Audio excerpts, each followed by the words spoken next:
The sun had not yet dared to peek over the horizon on the quiet morning of April 28th, in a neighborhood where the houses stood as silent sentinels of long-held memories.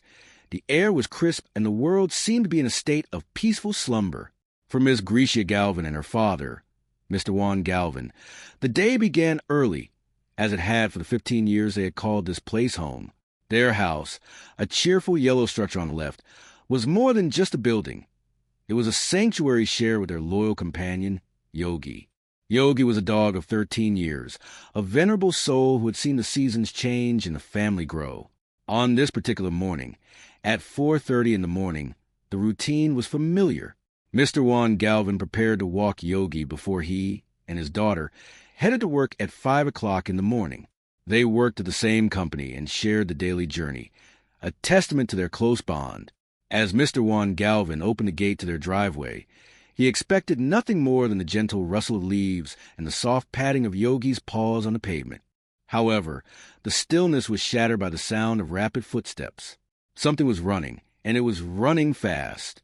Before Mr. Juan Galvin could fully turn, a large form collided with his legs, causing him to tumble and lean heavily against the gate. In the dim light of the early hour, he saw the neighbor's dog, a 70-pound American bully named Max. Max belonged to Mr. Ruben Alonso, who lived only 2 doors away in a greenhouse. The Alonsos had been neighbors for 7 years, and Max, at 4 years old, was a powerful combination of a pit bull and an English bulldog. The scene turned into a chaotic struggle. Max had pinned Yogi to the ground, attacking him with a ferocity that was terrifying to behold. The older dog cried out for help, a sound that pierced the morning silence and brought Miss Gracia Galvin rushing from the house. From her front door, she had a full view of the driveway. She saw the neighbor's dog mauling her beloved Yogi, shaking him harshly. In an instant, the peaceful morning had transformed into a desperate battle to save a family member. Mr. Ruben Alonso soon appeared, running from his house. Max was unleashed and lacked a collar, forcing Mr. Ruben Alonso to grab the dog by its back legs to pull him away. The strength of the animal was immense, dragging its owner across the cement and the sidewalk in the struggle. Mr. Juan Galvin, in a frantic effort to protect Yogi, lifted the smaller dog by his leash and placed him safely on top of a car parked outside. But the danger was not over. Max lunged again, this time toward Mr. Juan Galvin. Miss Gracia Galvin intervened, kicking out to protect her father, and felt the snap of the dog's jaws against her shoe. Fortunately, the bite did not pierce her skin, but the emotional and physical damage to Yogi was severe. They rushed him to the veterinarian immediately. The medical reports would later detail a level 4 bite wound, an injury so serious that it required a long stay in the hospital. The total cost of the veterinary bills reached $5,800. For the Galvins, this was not just a financial burden, but a traumatic blow to the heart. The matter eventually found its way to the courtroom of the Honorable Judge Judy Justice. The atmosphere in the court was one of solemnity and the pursuit of truth. Ms. Gracia Galvin and Mr. Juan Galvin stood on one side, seeking justice for their companion. On the other side stood Mr. Ruben Alonso and his son, Jason Alonso, who was 24 years old. The judge, a woman of sharp intellect and little patience for falsehoods, began the proceedings. Case number 3060, Galvin versus Alonso, was called to order. The judge looked at the photographs and listened to the testimonies with a keen ear. She noted the proximity of the houses and the long history the families had in the neighborhood. Mr. Ruben Alonso offered his defense. He claimed that he was walking Max on a leash, as he did every day before work. He insisted that the Galvin's gate was open and that Yogi had been the one to initiate the conflict by barking and biting Max on the legs. He told the court that Miss Gracia Galvin had even apologized after the incident, only seeking money once the vet bills arrived. He maintained that it was not his fault or his dog's fault because the Galvins had left their dog unattended. The judge, however, was a master discernment. She looked at Mr. Ruben Alonso and spoke with a voice that carried the weight of experience. She explained that she did not believe his version of events. She was particularly sensitive to cases involving large animals capable of causing serious injury, especially when they were reported to be unattended. She emphasized that common sense must prevail. Why would 2 people head to work at 4:30 in the morning, carpooling together, have their dog loose and unattended in such a manner. The plot thickened when the topic of prior incidents was raised.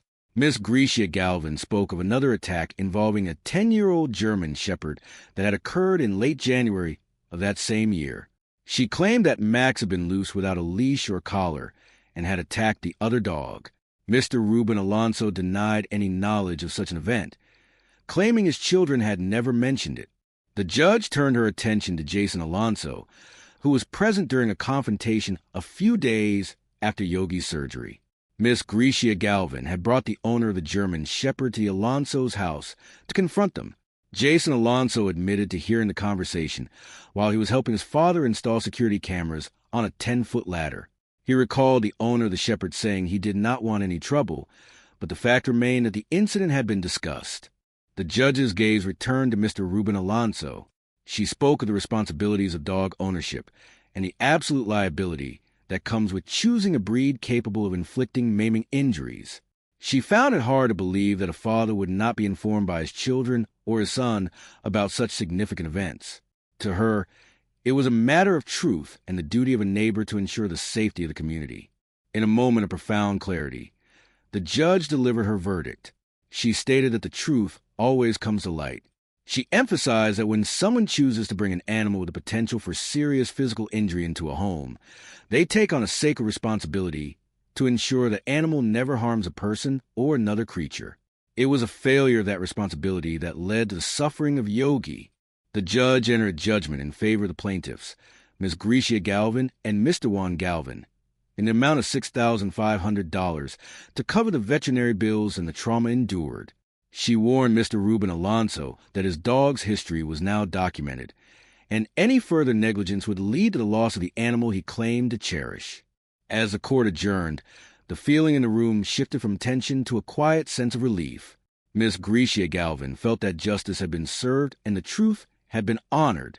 For her, Yogi was more than a pet. He was her companion, her bud, and her best friend for more than half of her life. Seeing him in pain had been a trauma equal to the incident itself. The Galvins left the courtroom with the intention of making their home even more secure, perhaps by installing a new fence. They were committed to moving forward with positivity and ensuring such a tragedy would never happen again. The story served as a powerful reminder of the value of honesty, the necessity of responsibility, and the deep, unbreakable bond between humans and their animal companions. In the end, the neighborhood returned to its peaceful state. The yellow house and the green house remained, but the air was now filled with a clearer understanding of what it means to be a good neighbor. The values of compassion and accountability had been upheld, providing an inspiring conclusion to a difficult chapter. The light of the truth had indeed shone through, bringing a sense of peace and a renewed commitment to the well-being of all who live on that quiet street.